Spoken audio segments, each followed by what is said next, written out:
Welcome back to my channel. আমার পথ চলাতেই আনন্দ। যেখানে যাব ভাবি সেই যাওয়ার আগে যে রাস্তা সেটাই বেশি আনন্দ দেয়।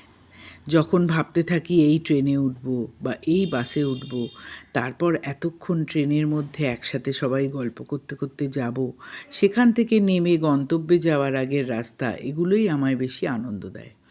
কারণ এইটুকুনির মধ্যেই বেশিরভাগ গল্প তৈরি হয়ে যায়। গিয়ে পৌঁছে জায়গা দেখা আর নিজের ব্যাগ গোছানো, ব্যাগ খোলা, এই করতে গিয়েই ঘোরা শেষ। কিন্তু এই যাত্রাটুকুই মনকে আনন্দ দেয়। যখন যাই বিশেষ করে মনে হয় এই কদিন আমার ছুটি। সকালে উঠে ভাবতে হবে না কি রান্না করতে হবে, কাকে কি খেতে দেব। শুধু ঘুরবো, আর খাবার চাইলেই মুখের সামনে খাবার দিয়ে যাবে হোটেলের লোকরা। এই টাইমটুকু মেয়েদের জীবনের যে কতটা আনন্দ, সেটা আমি বলে বোঝাতে পারবো না।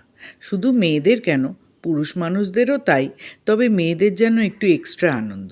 সকালে উঠলেই কি বাজার হবে, কি রান্না হবে, কাজের লোক আসলে তাকে কি করতে হবে, না আসলে পুরো কাজ করতে হবে, এই সব ভেবেই দিনের অর্ধেকটা সময় আমরা নষ্ট করে ফেলি।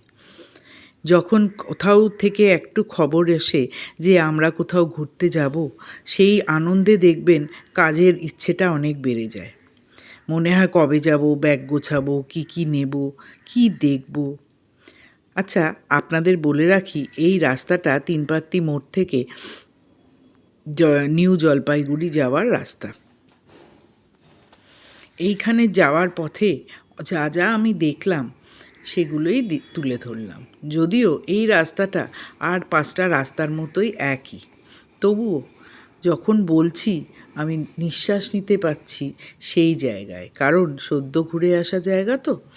এই সকল জায়গায় যখন যাবেন, কিছুদিন পর্যন্ত আপনার ঘ্রাণে মনে এই বাতাস উড়ে বেড়াবে। সেই জন্যে স্মৃতির পাতায় আবার এই এক টুকরো ছবি তুলে রাখলাম। ভালো লাগলে সাবস্ক্রাইব করবেন। নমস্কার।